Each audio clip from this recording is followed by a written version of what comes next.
C'est un diplôme de niveau Bac+3 qui se prépare après un BTS ou un DUT ou 2 années de licence générale. En une année, ce diplôme permet de se préparer au métier de la fonction publique territoriale, c'est-à-dire travailler dans une commune, une communauté de communes, le département, la région. L'année se compose d'une formation sur le site de Creil avec des enseignants professionnels et aussi par des stages pratiques. Ça permet de commencer à créer un lien entre ce qu'on entend pendant les cours et ce qui se passe réellement dans la collectivité et de croiser les informations, la théorie avec la pratique. Est-ce que les diplômés en licence MCT constituent de bons éléments pour une collectivité territoriale? D'abord, c'est très important pour les étudiants de trouver des lieux de stage. Ça va vous permettre de découvrir le métier, les métiers pour lesquels vous vous formez.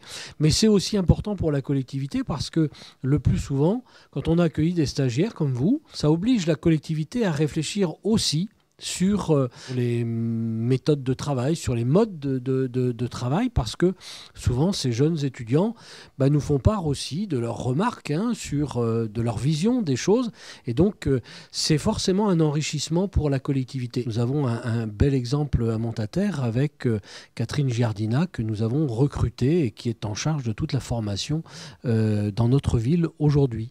Quel était votre parcours avant la licence MCT ? En 2008, à l'occasion de la crise, la grosse crise financière mondiale, mon entreprise dépose le bilan, ferme. Et donc je me suis retrouvée au chômage. Et donc j'ai été suivie par Pôle emploi, le Pôle emploi de Montataire, qui m'a permis justement d'intégrer cette licence. C'est eux qui m'ont conseillé d'intégrer cette licence parce qu'ils avaient connaissance que les collectivités territoriales recherchaient des profils comme le mien. C'est-à-dire que j'étais acheteuse.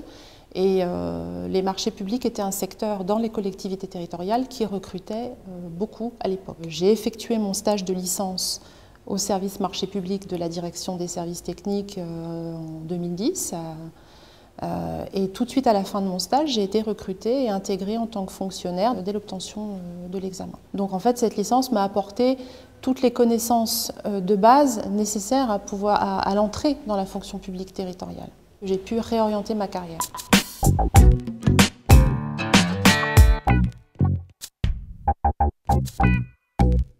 J'ai fini la licence en juin 2014 et j'ai été embauchée ici en août 2014, donc le laps de temps est très court. La plupart des cours me servent encore beaucoup aujourd'hui, que ce soit le droit, que ce soit simplement le fonctionnement même de la fonction publique, le statut, les procédures. Toutes ces infos que j'ai collectées au cours de la licence me servent quasiment quotidiennement. Plus de 230 métiers différents, donc il y a vraiment de quoi faire et on peut trouver sa voie très facilement. La licence ouvre les portes pour entrer en fonction publique et faire l'un de ces métiers-là. Est-ce que vous aimez bien ce que vous faites? Oui, beaucoup. On se réactualise tous les jours parce que les lois évoluent, donc on se doit d'évoluer aussi avec les textes. Et puis on aide les agents, on les fait évoluer dans leur carrière et honnêtement c'est très très intéressant. Quels sont les points forts de la fonction publique territoriale? Le service public, c'est avant tout un engagement. C'est se sentir utile dans la vie d'un citoyen, puisque nous, agents, intervenons sur la vie de nos territoires, mais également une diversité. Nos métiers sont très divers et nous permettent des approches totalement différentes.